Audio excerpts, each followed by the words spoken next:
My dear friends, today on the Do Roboti channel, we will show you the vehicle production process that you can see on the streets in as many as 33 countries. We will be dealing with the production of Solaris buses, and we'll do this at the factory in Środa Wielkopolska and in Bolechowo. So let's get to work, get in and go.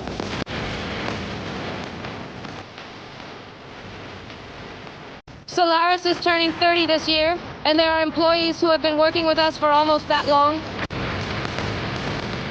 This is our portfolio's longest vehicle, over 24 meters. The whole plant works on this vehicle. That's how many? 4,000 people.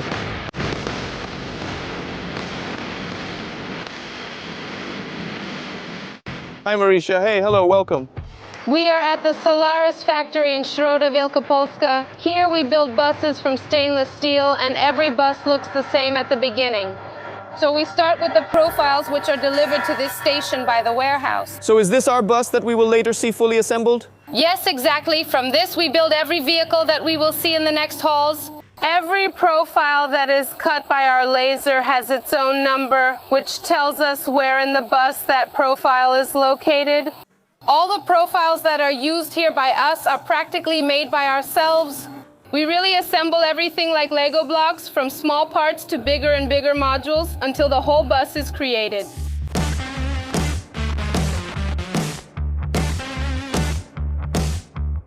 We can easily do it with one hand or with two. Okay, go ahead, give it.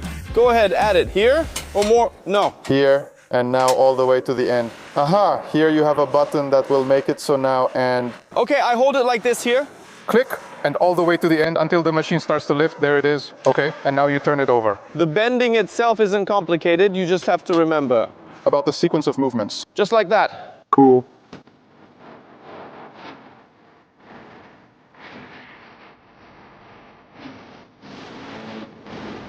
Behind us we can see a welding robot, but still there are a lot of workers on this floor. It's not all fully automated yet.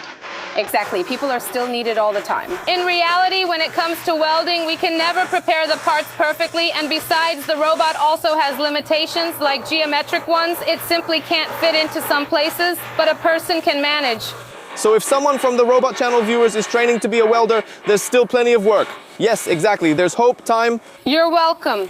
Now we're in the floor construction area. The parts we made earlier, which the robot built for us, are being used on the blue fixtures. These modular ones, which depending on what type of car the customer orders, will then use these blocks to build the floor accordingly. It's cool. You can really see the human touch in all of this, honestly. And you can hear the hammer and you can see the welders, and something's always happening. It's great that some processes can be automated, but it's also great that these people have jobs here too.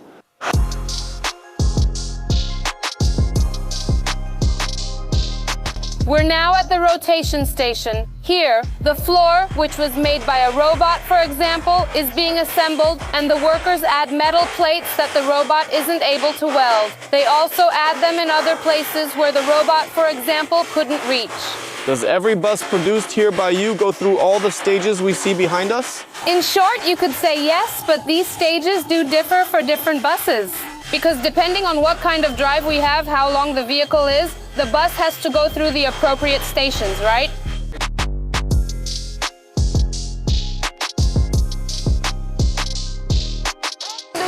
We power up at the healing station and built both healings ourselves. So this structure also expands and moves exactly. As you can see, the healing has a guide rail. These walls move, they spread out to the right width. The workers assemble the walls, then they close the healing. Soon the front wall and the roof will come in, and the workers can work on the car as much as they want. So in this place, the so-called whole structure is created, the whole shell in one place, it's not transported anymore? That's right, no. From this point on, we can really start talking about a bus. And during the day in such a hall, how many of these structures are assembled? Well, it also depends on the back of the vehicle. Right now, we're able to produce about 12 buses a day, and this year we want to reach 16. 16 buses a day. Are we talking about one structure or the entire finished product? The entire finished product.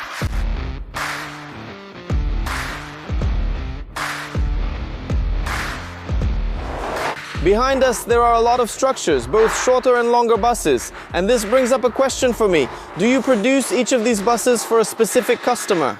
We make them for a specific customer with specific requirements. So people used to say that our buses are like Rolls-Royce because they're assembled by hand and strictly according to the customer's wishes. The customer can choose the color of the upholstery, the place where they want, for example, the passenger service monitor, so everything is tailored to the customer. It's impressive that you already have so many orders, customers, production, and buses sold. Yes, exactly. I think customers have recognized our product and simply like it.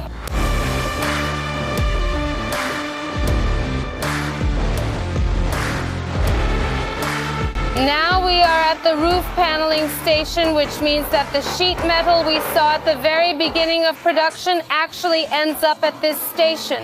The guys unroll it, seal it with a special adhesive, and soon they will heat it up to eliminate those waves, stretch it from one side, and start welding it. How is it that here, let's say, every structure is different, customized for the client, but I don't see each worker standing with instructions, reading what to do? They really work here like a well-oiled machine. Yes, exactly. The crews at the stations are fairly consistent, so it's not like you come to work on Monday and find out, for example, that you'll be welding at the floor station if you're assigned to the roof. First of all, they need to have the proper qualifications, and besides, these cars don't really change that much. It's not like they work without technical documentation because every car has its own technical documentation and it goes along with the car. Solaris is 30 years old this year, and there are employees who have been working with us for almost that long. It's really nice to see how the work is moving forward. Exactly.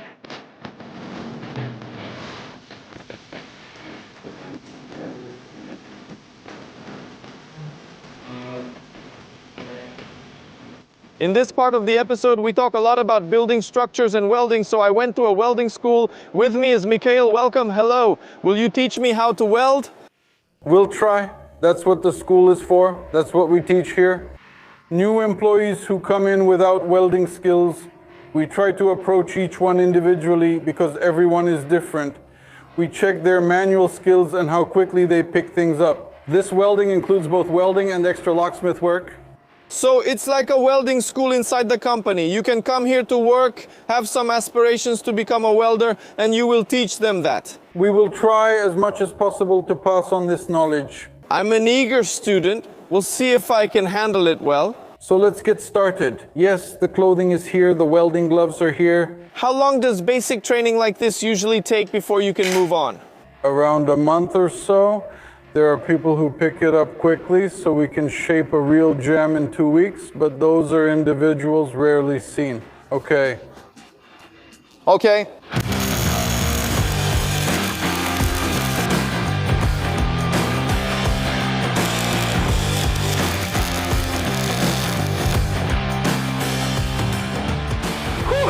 What will it be? You can see that the torch wasn't guided evenly. There was no hand stabilization.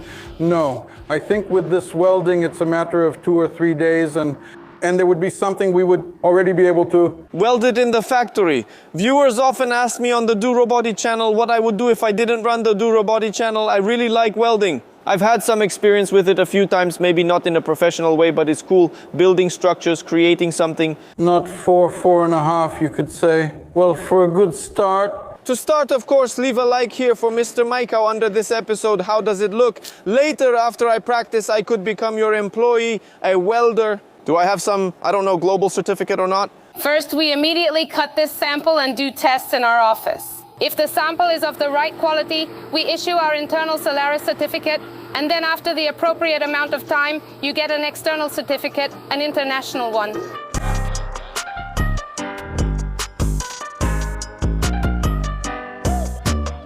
Mikołaj, welcome. Hello, Wojtek. Bus production is one thing, the whole construction, welding, creating. But who comes up with all of this? Who develops these projects? We handle everything with the products, from concept and technical design to prototypes, validation and testing, all here in Bolechowo with our Center of Designers and Engineers in the Product and Technology Division. Over 100 of our engineers and designers work on technologies on projects. They design from brackets through materials, plastics, everything you see here. But depending on the client's needs, I'm not sure. Do you offer a catalog and let clients choose? This one, yes. We have all the standards and options available in our bus defined, the ones the client can choose from. But besides that, we also have a range of customization options. And often a client comes to us and we don't know what we'll be doing because the client has certain expectations, and then we design it. Our designers and engineers come up with how to meet the specific client's needs. When we do a development project, we set the standards and options to offer in a product, okay? Do you need to order an entire series of these buses, or can the client request just 2, 3, or 4? And of course, we like mass production as much as possible, but we also do contracts for a few units, dozens of units, and hundreds of units, because as I said, we have a product base. If you ask us for an electric bus without more details, we'll know what to provide since there will be standards. I worked in the research and development office as a designer for many years, and actually I started already during my studies. Most people work for many years, a dozen years, 15 over 20. These are mainly people from technical universities, specialists from various fields, especially electricians, electrical engineers, and many mechanics, mostly in mechanics and machine construction. But the main focus has always been transporting people. Yes, it's hard for someone to fit in here if they design, say, passenger cars. That's true, but a lot of that knowledge comes to us because the technology from electric cars and their systems is adaptable to buses. In the sense of, for example, lane control, lane change, or, I don't know, a collision prevention system. These are solutions that are known from passenger cars. And let's be honest, technology is advancing so much that we want to implement more and more driver assistance solutions from passenger cars into our buses. Because the driver works here, this is his workplace, and we want him to work well and safely. In just a moment, we'll reach Bolechowo. Earlier we showed how the structure is welded, and now these structures are also transported here, right? The structures are from Schroeder, and the production adventure starts in Bolechowo. We'll see the next part of this episode soon.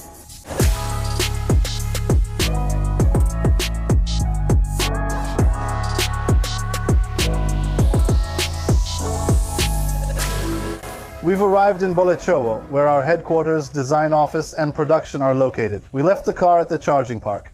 This is the place where we charge our buses, test them, discharge them. We have all types of charging here, pantographs, plug-ins, fast chargers, powerful ones. We discharge these buses here.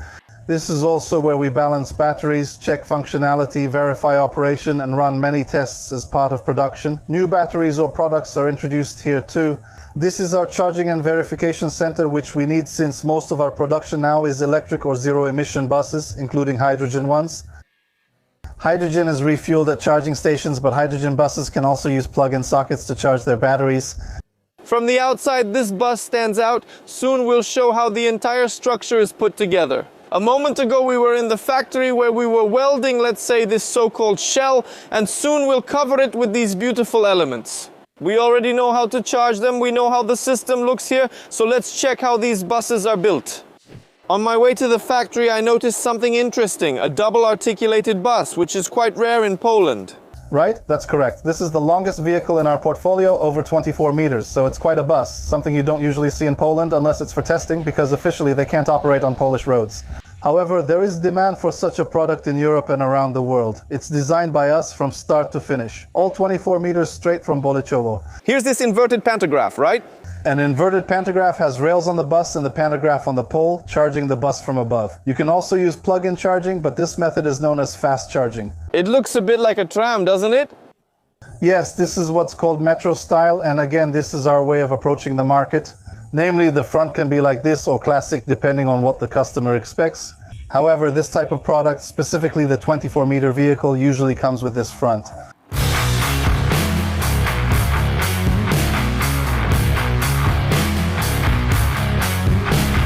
We have now moved to the plant in Bolechowo. These frames were brought here from Środa Wielkopolska, yes? Yes, of course, absolutely. In Środa Wielkopolska, we produce the frames, just the skeletons, and they are brought here to station M006, where they are preserved and protected against corrosion. Next, we move the vehicle to the floor assembly, where plywood floors made of acacia are installed on the vehicle. Okay, are these some kind of, I don't know, pre-cut panels, or are they cut here? No, the panels are cut for the current day.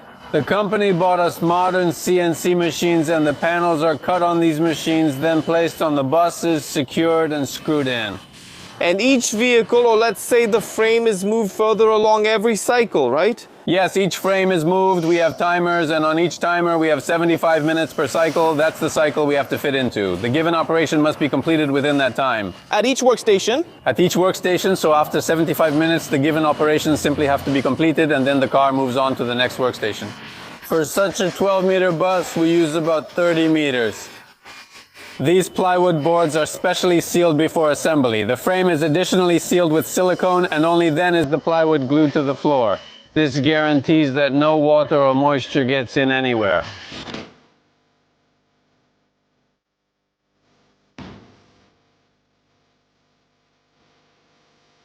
So here we've moved on to the next stage. Yes, to the next stage of bus construction. So we're at the stage of gluing ceiling, side and floor foams.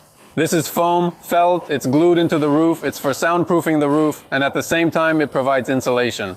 Just as I see in this process. For example, at one station there are 6 people in one place, and here there are 2 working, let's say, on soundproofing. This is also somehow calculated? Also calculated. The number of people assigned to each operation is specified. So for example, for assembling a certain hatch, 1 person is assigned, and for installing the roof insulation, for example, 3 people are assigned. The floor's there, I can feel it too. The floor is there, it's safe now, we can walk on the floor. All the gaps that are here will be sealed with a special expansion joint. All right, here, also at this second station, we are installing, these are the external panels of the bus, the side panels, the hatches are being installed. We are already getting parts from the paint shop. Various hatches painted for different types of buses. Depending on the customer's requirements, they are either aluminum or what's called protrusion, which are made of plastic. Okay. But the color, which, as adjusted here, is selected by the client, since it's blue here and white there. Absolutely, absolutely. Every color, each one is individually chosen by the client. These are split panels, so if there's a collision, you can replace just one panel instead of the whole thing. The next stage we're moving to, from panel assembly, we move on to axle assembly. There are specially prepared assembly carts for this, where the axle is prepared and the assembly of the axle begins. Yes, it's big, massive, so they really start with assembling the shock absorbers and air springs. To make everything fit together, everything has to be tightened to the correct torque. At this stage, the wheels are already being installed, and finally the wheel is tightened with a torque wrench to 600 Newton meters.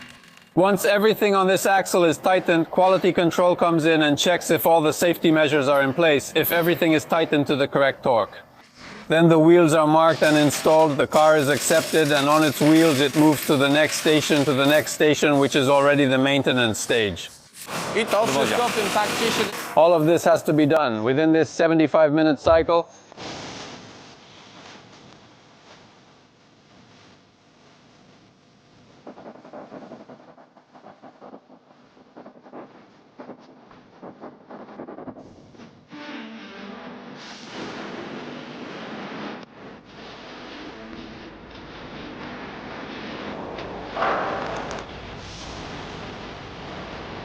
I go with the moving one. No, okay, that's even better. The wheel is now tightened to 600 Newton meters. And behind us, huge paint booths. Such huge paint booths. Behind our backs are these booths. The first booth is for preparing the panels for painting. The second booth is for painting the panels. The panels that are painted here are loaded onto carts and taken to that station I have over there, which is panel assembly. Where we move on to the next stage of car production. On the right side, we have self-adhesive floor carpeting. That's for one bus. That's a roll-on-roll for one bus, and we cut it into templates. How should I put it, you know? The customer also selects their preferred carpeting. Here are some wooden panels and some colorful ones. Absolutely. All of this is included in the car's specification, just as the customer wants. For me, that's the most impressive part. The fact that thousands, even hundreds of thousands of people walk on such a floor and there isn't a single scratch. The carpets are so durable that even with hundreds of thousands walking on them, there's not a single scratch.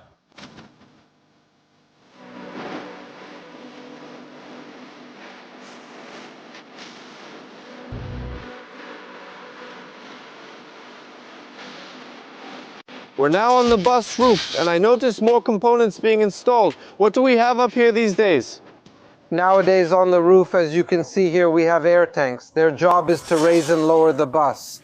Yes, here antennas are mounted on a special cover and directly on the roof. We have batteries that power the entire bus. Are the batteries always on the roof or sometimes in the floors? In electric vehicles, the batteries are usually on the roof and in the compartment. On the MB-08, we only mount them on the roof, specifically in the air conditioning section. Next, we go inside the vehicle where there's air conditioning. This device is a drive system that includes the whole installation from the batteries to all components. It is installed in the container, which, so to speak, manages all the electronics of the bus. Okay, and when there are those fully electric buses which have, let's say, a connection to some traction or for charging, this is also installed here? Yes, that's also here. They pass through either a pantograph rail or a retractable pantograph, which is on a boom that connects to the traction line for charging. These roofs are, let's say, compared to diesel buses, they are somehow reinforced, that everything is here. It was made in Schroeder. These were specially constructed frames. Additional supports were installed so that the roof could bear the weight. One battery weighs about 300 kilograms, so we can say that right now we have about 1,200 kilograms more just from the batteries alone.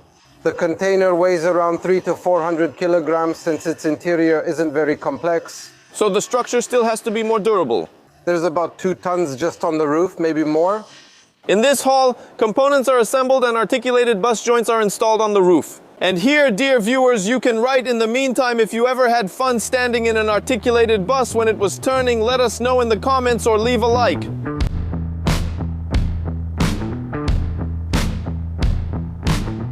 Viewers often write to me in the comments that automation and robots will replace their jobs. Here, at all the positions, there are actually a lot of people working. The whole plant has how many? 4,000 people. It's nice, isn't it? It's nice that it's not automated, but why do so many people work here? As you can see from this balcony, every bus is different for a different customer. We don't have 2 identical vehicles. Every customer has different requirements, the number of doors, the number of seats, the type of engine, or the length of the bus. So each vehicle is tailored for a specific customer. Does that mean each employee is suited to various positions or just a specific role? We have one position, and that position has a range of operations it performs. On this bus, whether it's an electric, hybrid, or diesel, it depends on the vehicle. Okay, we've moved inside the bus. Here I see the assembly and installation of electrical wires and harnesses. There's really a lot of it, and it's impressive.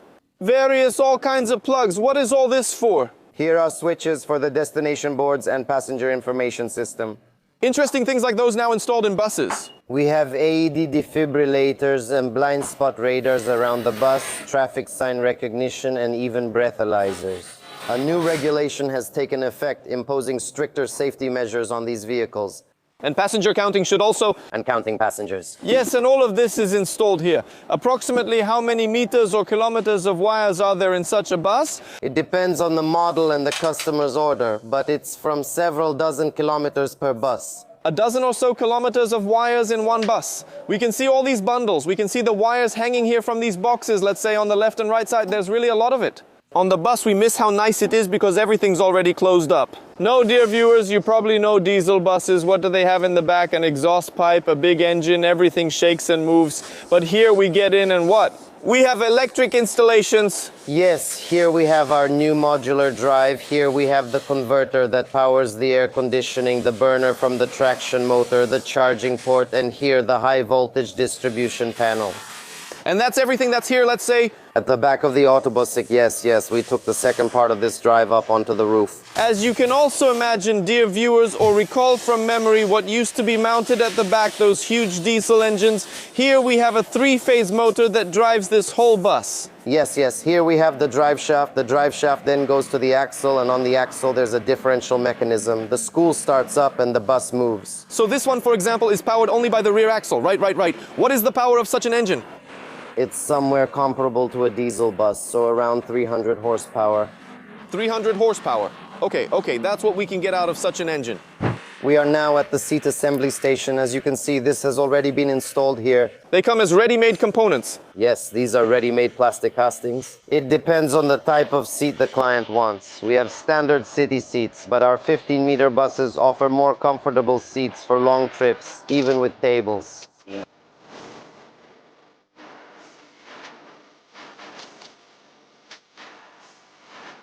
Just like we showed you earlier, the welding school inside the plant. Yes, here you can learn how to become an electrotechnician, electromechanic, or electrician. With me is Patricia. Welcome. So you can basically not know much, but come here to work and learn all of this?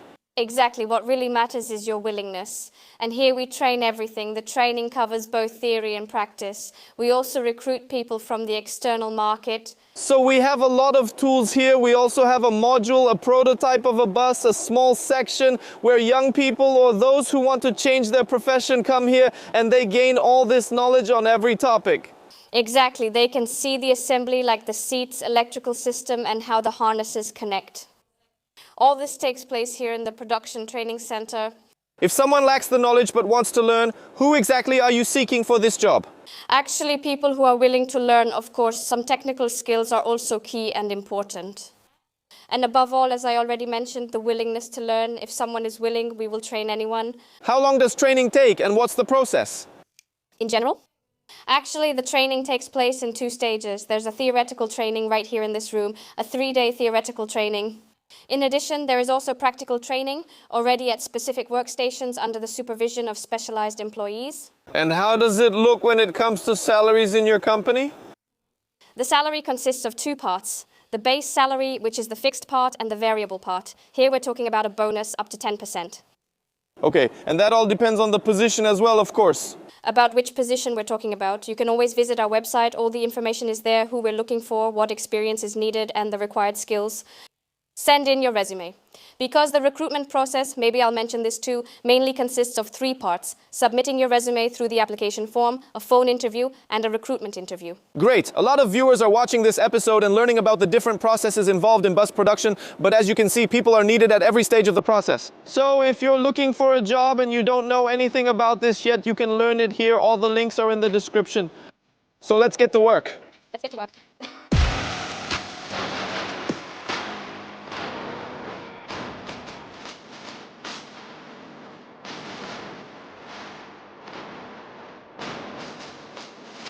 What would production be without products, meaning all the equipment that's installed in buses? Now we're in the warehouse right next to the production hall. With me is Roxana. Hello, it's a beautiful warehouse. What do we have here? How does it work? Yes, you can see huge shelves with Large-sized materials which first arrive here at the truck unloading area. From here they are sorted and smaller materials come here first. They are automatically transported by a roller conveyor to the mezzanine where they are received. From there, the people assembling the goods pick them and send them to production. Here is the elevator, which takes them directly to the appropriate floors. It works in such a way that each material has its own designated outlet where it needs to go. It's not up to a person to assign the outlet. The system automatically assigns it and directs it to the specific place on its own. Okay, and the number of products that make up one bus, well, yes. On average, a bus consists of about 2,700 parts, depending on the length or model. I think the smallest bus has around 1,800 parts, while the largest one I can recall has 4,100. So the range is very, very wide. On one hand, there's automation, but on the other, there are also many workers who oversee everything. Yes, exactly, Bolechowo, people here unpacking boxes, assembling, and so on. Yes. So here on this mezzanine, there's a person working who assembles, let's say, the parts for a given set, for a given bus. Yes, for a given bus, for a given brigade station in production. Here he has a container where he collects all the goods he needs. As you can see, there are barcodes on the containers to be scanned, and everything is done using a scanner. We're definitely moving away from using paper lists. They have the list just to kind of check what they're doing, but everything is electronic in the scanner anyway. Just as an interesting fact, I can tell you that about 70 trucks with goods to be received arrive here every day, and there's a huge variation in the amount of goods they bring. It could be a single pallet with 1 axle for a bus, or it could be a fully loaded truck with 2,000 spare parts. So that's 70 trucks. They come here with goods, and during the day or over 2 shifts, that's how much goods go out to production.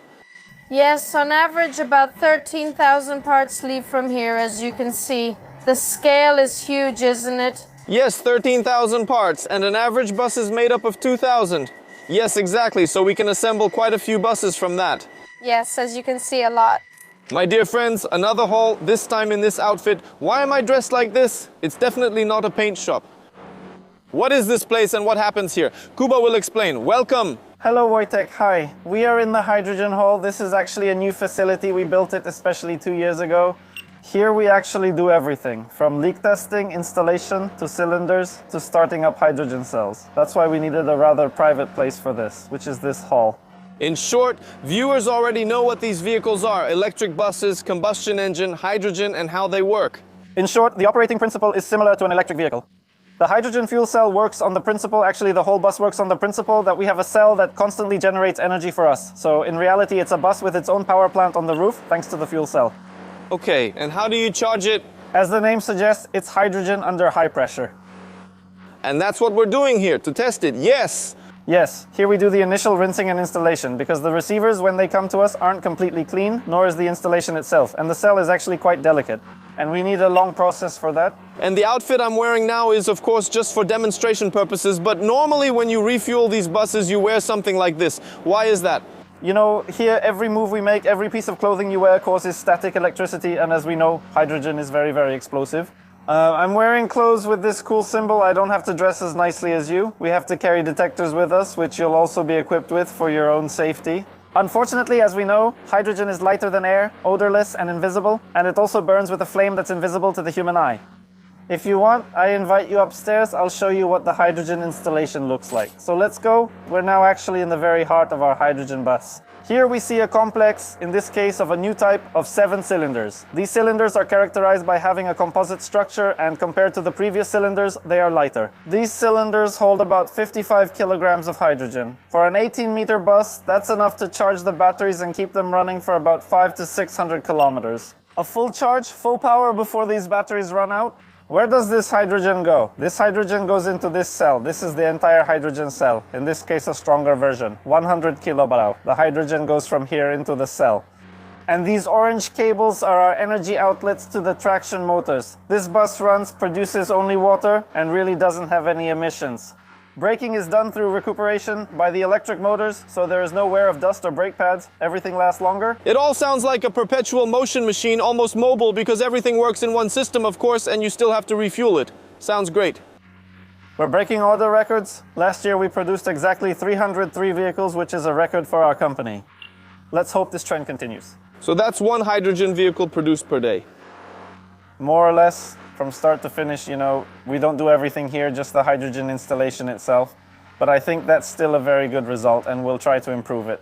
Before these buses even make it to Venice, I wanted to show you, dear viewers, what the engine compartment looks like. So if you could open it, we'll compare it to the electric one we showed earlier. What do we have inside here? It turns out not much, a lot of space. Yes, because here we've only used a voltage converter and the traction battery, which you saw on the 18-meter bus. The entire traction motor has been moved here from the roof. The drive is located a bit more towards the front, while here we only have the battery section. As mentioned earlier, a bus like this goes to Venice by traveling on flatbed trucks and is escorted the whole way. Hydrogen buses are typically moved on flatbed trucks. Okay, so that's another piece of information for the viewers. If you're in Venice, you'll see these buses driving around the streets in a few months. There aren't many streets there, but if you see them, you can think, hey, I saw this on the Do Roboti channel, and that's cool.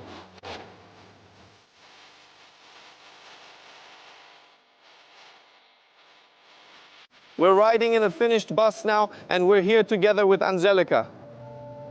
And here, moving on to Hall D, we're putting away all the tools and the more mechanical stuff, and we're getting to work on the computer. We open the doors, but don't validate tickets. And how does the work look here? So the vehicle is already finished, let's say, and you test it, right? It's preliminarily finished, because the cars that come to our hall already have the doors and drives started up in the hall. HV. The HV hall is a hall that operates strictly on high voltages. Here we have low voltages. And your role here, let's say in this hall, is to check all these systems, see if they work, and program them. Or is it strictly verification to see if it works exactly as the client requested, regardless of whether it's the braking system, the leveling system, buttons, or radars? What? Let's test something. Angelica has already connected the laptop here to the system and I'm playing around with it. This is one of the tests, so we're checking what we need to set so that when the car leaves, it has the right level. So let's say we're pulling up to a stop. The client wants the kneeling on the right side to be 250, 270 millimeters. We have to meet that requirement here. Okay, in automatic mode, when he presses it later, like this, it always returns to the same one. And here we set whether this is, let's say, the distance from the floor as specified by, let's say, the client. My dear friends, we've reached the end of this production together, and I'm very glad that you're here with me.